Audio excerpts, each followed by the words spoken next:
लिंग थाप करि विधिवत पूजा, शिव समान मोह प्रिय नहीं दूजा। यह चौपाई भगवान श्री रामचंद्र जी ने लक्ष्मण जी को शिवलिंग पूजा की विधि समझाते हुए कहा था। सर्वप्रथम शिवलिंग की पूजा कैसे करी जाती है, उसकी पूजा विधि क्या है, यह प्रभु श्री रामचंद्र जी ने लक्ष्मण जी को समझाया था। तब यह समस्त संसार के सामने उजागर हुई थी कि भगवान शिव की शिवलिंग की पूजा किस प्रकार करी जाती है। वैसे तो विभिन्न प्रकार की भ्रांतियां फैलाई जाती हैं। ये नहीं करोगे तो भगवान रुष्ट हो जाएंगे, वैसे पूजा नहीं करोगे तो भगवान रुष्ट हो जाएंगे। वास्तविकता देखी जाए तो भगवान की पूजा करने की कोई विधि नहीं होती है, बस मन में श्रद्धा की ही आवश्यकता होती है। किंतु मन की सरलता और आत्मा की भक्ति के साथ साथ विधि का भी पालन कर लिया जाए तो क्या कहने।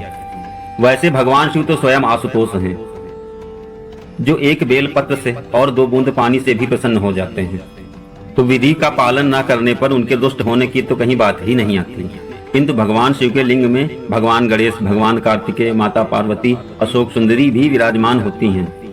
तो शिवलिंग में शिव के साथ साथ में इन सभी देवी देवताओं की भी पूजा का आप लाभ आसानी से ले सकते हैं। इसके अतिरिक्त भगवान को स्वयं से प्यारे उनके भक्त होते हैं। यदि उनके भक्तों की पूजा आप सही से करते हैं या उनके भक्तों को प्राथमिकता देते हैं तो भगवान अतिशीघ्र प्रसन्न हो जाते हैं। तो भगवान शिव के साथ में भगवान नंदी की भी पूजा किस प्रकार करनी चाहिए, यह जान लेना बहुत ही आवश्यक है। तो आइए जानते हैं।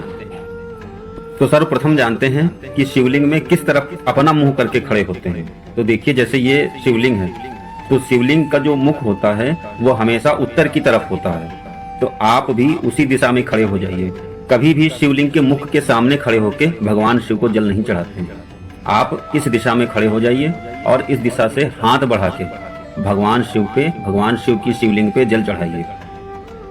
सर्वप्रथम तो जल चढ़ाने से पहले, पूजा करने से पहले आप दोनों हाथों से भगवान शिव की शिवलिंग को, उस पे जो पहले से फूल चढ़े हुए हैं उनको हटा के दोनों हाथों से शिवलिंग छूने से आपके अब तक झूठ बोले गए जो पाप हैं वो कट जाते हैं। उनको भगवान शिव, माता पार्वती क्षमा कर देते हैं।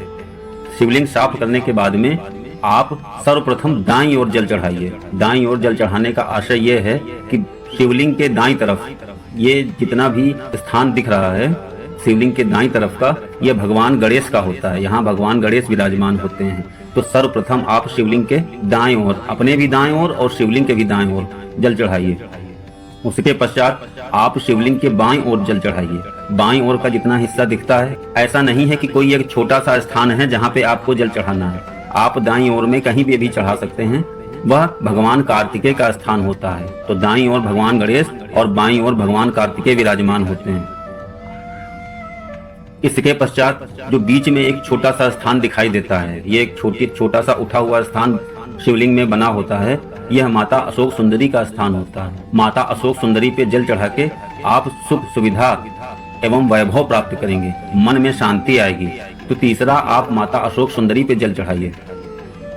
चौथा, यह पूरा शिवलिंग माता पार्वती ने अपने हाथों में ले रखा है। तो आप यह शिवलिंग के चारों ओर जल चढ़ाइए। प्रयास करिए कि धार टूटने न पाए और आप चारों तरफ जल चढ़ा दें। चारों तरफ जल चढ़ाने के पश्चात आप भगवान शिव के ऊपर जल चढ़ाइए। इससे भगवान भोलेनाथ को बहुत ही प्रसन्नता प्राप्त होती है। भगवान शिव पे जल चढ़ाने के पश्चात आप आ जाइए भगवान नंदी के सामने। आप भगवान नंदी के सर्वप्रथम आप दाईं ओर आ जाइए। आप भगवान नंदी का दायां पैर देखेंगे तो हमेशा मुड़ा रहता है। वो जब बैठने की अवस्था में होते हैं तो उनका दायां पैर हमेशा आपको मुड़ा हुआ दिखाई देता है। तो भगवान नंदी के पहले इस दाएं पैर में जल चढ़ाइए। उसके पश्चात आप भगवान नंदी के बाएं पैर में जल चढ़ाइए। फिर उनके सींगों के आसपास जल चढ़ा के दोनों हाथों से पहले दायां पैर फिर बायां पैर स्पर्श करके माथे में लगाइए। यह होती है शिवलिंग की पूजा। और आप अपने मन की कोई बात कहना चाहते हैं, आपकी कोई इच्छा है, आपकी कोई मनोकामना है, तो आप भगवान नंदी के कान में कह दीजिए। वह सीधा भगवान शिव तक ही पहुंचेगी और वह इच्छा भगवान शिव सर्वप्रथम पूरी करते हैं। ऐसा भगवान श्री रामचंद्र जी ने लक्ष्मण जी से कहा। तो लक्ष्मण जी ने विधि पूर्वक पूजा करने के बाद में भगवान नंदी के कान में आके अपनी एक प्रार्थना सुना दी। श्री लक्ष्मण जी ने कहा कि हे प्रभु, मुझे इस जीवन में एक क्षण के लिए भी प्रभु श्री रामचंद्र जी की सेवा से विमुख न होना पड़े। ऐसा कोई भी क्षण ना हो मेरे जीवन का कि मुझे प्रभु श्री राम की भक्ति से विमुख होना पड़े। इसी प्रार्थना के फल के अनुसार श्री लक्ष्मण जी का स्वर्गवास भगवान श्री रामचंद्र जी से पहले हुआ था। आपने वो कथा तो अवश्य सुनी होगी जब भगवान श्री राम ने कालदेव को वचन दिया था कि हमारी आपकी बातचीत में जो भी व्यवधान डालेगा उसे वह मृत्युदंड देंगे। अर्थात मेरे अवतार का भी अब अंत समय आ गया है। हाँ प्रभु, हे नरश्रेष्ठ, मैं तो मात्र माध्यम हूँ। प्रभु, अब आपके वैकुंठ धाम लौटने का समय आ गया है। लक्ष्मण, ये तुम क्या कर रहे थे? भैया वो द्वार पर श्री राम से क्या वचन लिया था मैंने? उचित है ऋषि, मैं वचन देता हमारी वार्तालाप के मध्य जो भी व्यवधान उत्पन्न करेगा मैं स्वयं उसे प्राण दंड दूं। वह जब कालदेव से भगवान श्री राम एकांत में वार्ता कर रहे थे, वहीं पे दुर्वासा ऋषि के आ जाने के कारण श्री लक्ष्मण जी को वार्तालाप में व्यवधान डालना पड़ा, जिसके कारण श्री लक्ष्मण जी को प्रभु श्री राम से पहले ही स्वर्गवास होने का आदेश मिला। आपको हमारा ये वीडियो कैसा लगा कमेंट करके जरूर बताइएगा और कमेंट में हर हर महादेव जय श्री राम लिखना बिल्कुल मत भूलिएगा।